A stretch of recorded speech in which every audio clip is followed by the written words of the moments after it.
Today I'm continuing to read from The Diving Bell and the Butterfly by John Dominic Bobby. Sunday.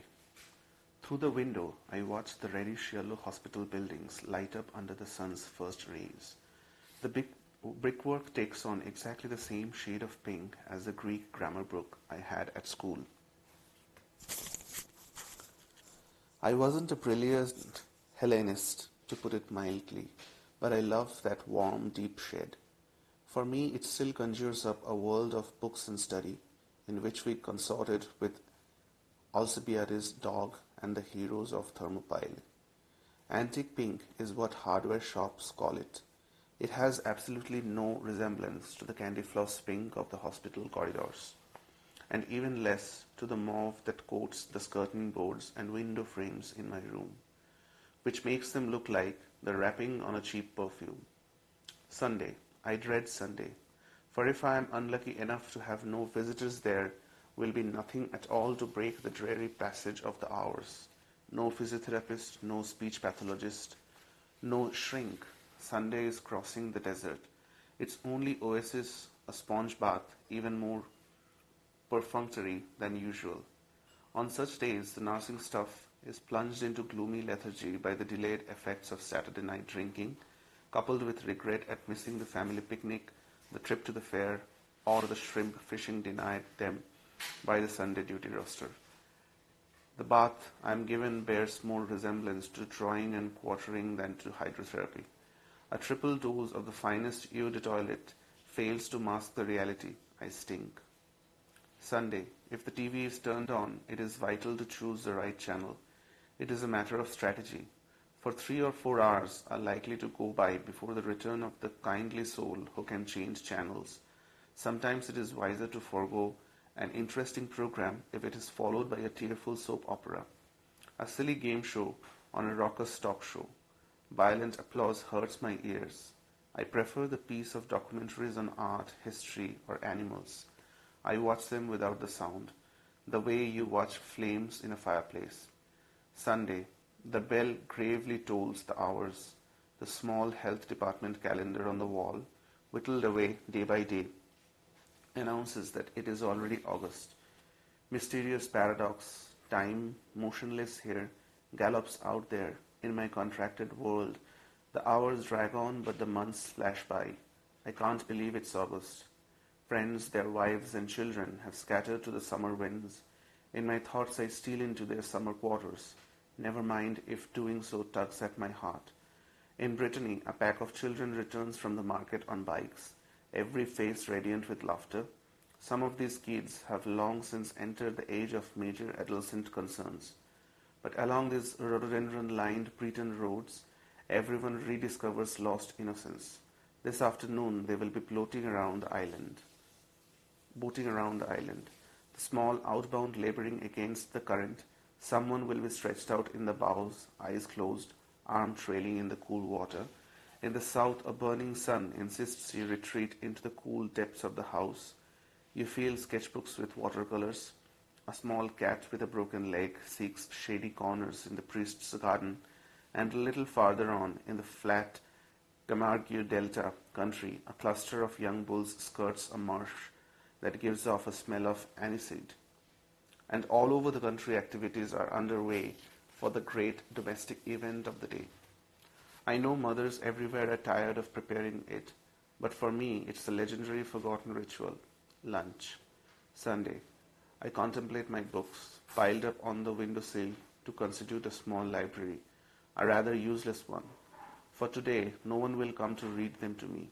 Seneca, Zola, Chateaubriand, and Valérie Lerbaud are right there, 3 feet away, just out of reach. A very black fly settles on my nose. I waggle my head to unseat him. He digs in. Olympic wrestling in child's play compared to this. Sunday. The ladies of Hong Kong.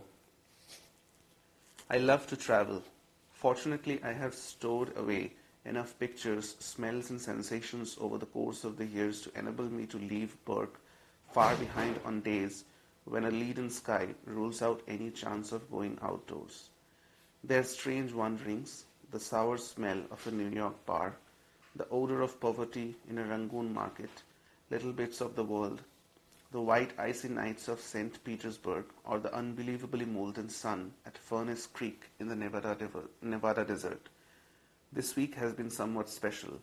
At dawn every day I have flown to Hong Kong, where the international editions of my magazine are holding a conference. Note that I still say my magazine, despite the misleading nature of the words, as if that possessive pronoun were one of the fragile threads linking me to the living world. In Hong Kong I have a little trouble finding my way, for unlike many other of my destinations, this city is one I have never actually visited. Every time the opportunity arose, malicious fate kept me from my goal. When I did not fall sick on the eve of a departure, I lost my passport, or a reporting assignment sent me elsewhere. In short, chance always turned me back at the border. Once I gave up my seat to John Paul Kay, who had not yet been taken to hostage by the Hezbollah. He would spend several years in a darkened Beirut dungeon, endlessly reciting the wines of the Bordeaux classification of 1855 to keep from going mad. On his return from Hong Kong, he brought me back a cordless phone. At the time, the very latest thing. I remember his laughing eyes behind their round glasses. I was very fond of John Paul, but I never saw him again after his release from Beirut. I suppose I was ashamed of playing at being commander-in-chief in the frothy world of fashion magazines, while he wrestled with life on its most brutal terms. Now I am the prisoner and he the free man, and since I don't have the chateau of the Medoc region at my fingertips, I have had to choose another kind of litany to fill my empty hours. I count the countries where my magazine is published. There are already 28 numbers in this United Nations of international glamour. And where are they now, all my beautiful colleagues who worked so tirelessly as ambassadors of the French style? They would stand in the conference rooms of international hotels, fielding a day-long barrage of questions in Chinese, English, Thai, Portuguese, or Czech, as they tried to answer what most metaphysical of questions: who is the typical LA woman? I picture them now, wandering about Hong Kong, walking down neon-bright streets where pocket computers and noodle soup are sold, trotting behind the eternal bow tie of our chief executive officer as he leads his troops to the charge, Paul Serrano, part Bonaparte. He slows his pace only before the highest skyscrapers, and then just to scowl as though about to devour them. Which way, General? Should we take the hydrofoil and gamble away a handful of dollars in the stews of Macau, or should we repair to the Felix Bar in the Peninsula Hotel, decorated by the French designer Philippe S? Vanity impels me towards the second option. The fact is, my likeness adorns the back of a chair in that lofty, luxurious watering hole. I, who hate to have my photo taken, was one of dozens of Parisians who portraits Philip S. incorporated into the decor. That photo of me, of course, was taken some weeks before I turned into a scarecrow. I have no idea whether my chair is more or less popular than the others. But if you go there, for God's sake, don't tell the barman what happened to me. They say that all Chinese are superstitious, and if my true fate were known, not one of those charming little Chinese miniskirts would ever dare to sit on me again. The message. Although my own corner of the hospital has the look of an expensive private school, one would never mistake the cafeteria crowd for members of the Dead Poets Society. The girls have hard eyes, the boys have tattoos, and sometimes rings on their fingers. There they sit, chain smoking and talking fish fights and motorbikes. Their already stooped shoulders all seem to bear a heavy cross. Cruel fate has cursed them, and their stay at Burke is just one more stage between an abused childhood and a jobless future. When I am wheeled through their smoke-filled lair, the silence becomes deafening. I see neither pity nor compassion in their eyes. Through the open cafeteria window, you can hear the beating of the hospital prone's heart, the bell that makes the firmament vibrate 4 times an hour. On a table cluttered with empty cups stands a small typewriter with a sheet of pink paper stuck in the rollers. Although at the moment the page is utterly blank, I am convinced that one day there will be a message there for me. I am waiting. At the Wax Museum. In a dream last night, I visited Paris's Wax Museum, the Musique Ravine. It had changed. There was the same entrance in turn of the century style, the same distorting mirrors, the same chamber of horrors, but the galleries displaying contemporary figures were gone. In the first rooms, the characters on exhibit were in street clothes, and I did not recognize them until I mentally put them in white hospital uniform. Then I realized that these boys in t-shirts and girls in miniskirts, this housewife frozen with teapot in hand, this crash-helmeted youth, were in fact the nurses and orderlies who take turns appearing morning and night at my hospital bedside. They were all there, fixed in wax, gentle, rough, caring, indifferent, hardworking, lazy, the ones you can make contact with and the ones to whom you are just another patient. At first, some of the staff had terrified me.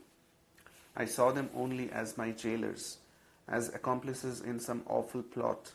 Later I hated some of them, those who wrenched my arm while putting me in my wheelchair, left me all night long with the TV on, let me lie in a painful position despite my protests. For a few minutes or a few hours I would cheerfully have killed them, and later still, as time cooled my fiercest rages, I got to know them better. They carried out as best as they could their delicate mission, to ease our burden a little when our crosses bruised our shoulders too painfully. I gave them nicknames known only to me, so that they entered my room I could hail them in my thunderous inner voice.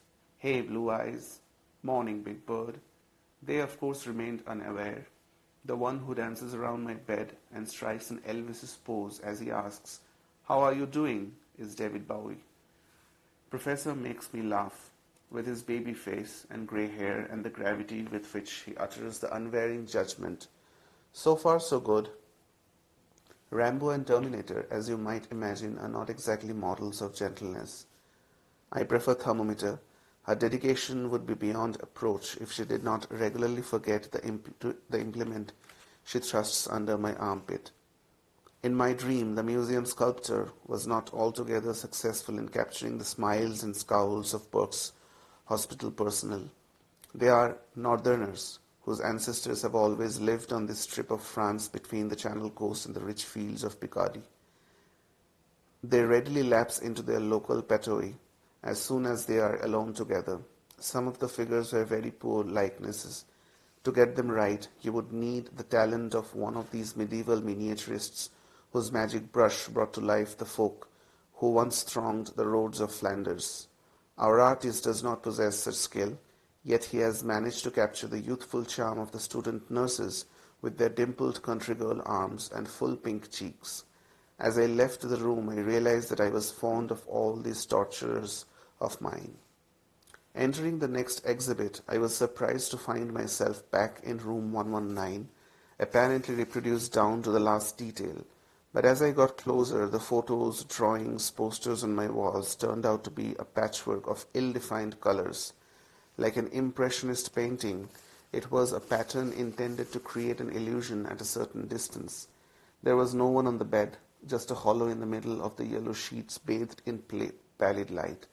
And here I had no problem identifying the watchers on either side of the bed. They were members of the personal bodyguard that spontaneously sprang up around me immediately after the disaster. Michel, seated on a stool, conscientiously scribbling in the notebook where visitors set down all my remarks, Anne-Marie, arranging a bouquet of 40 roses, Bernard, holding a memoir of diplomatic life in one hand and with the other executing a theatrical barrister's gesture that was pure Dormier. His steel-rimmed glasses, perched on the end of his nose, completed the picture of a courtroom prima donna. Florence, spinning children's drawings on a corkboard, her black hair framing a sad smile, and Patrick, leaning against a wall, apparently lost in thought. Looking almost ready to leap into life, the group projected great tenderness, a shared sorrow, an accumulation of that affectionate gravity I feel whenever these friends come to see me. I tried to continue the tour to see what fresh surprises the museum had in store, but in a gloomy corridor a guard turned his flashlight full on my face.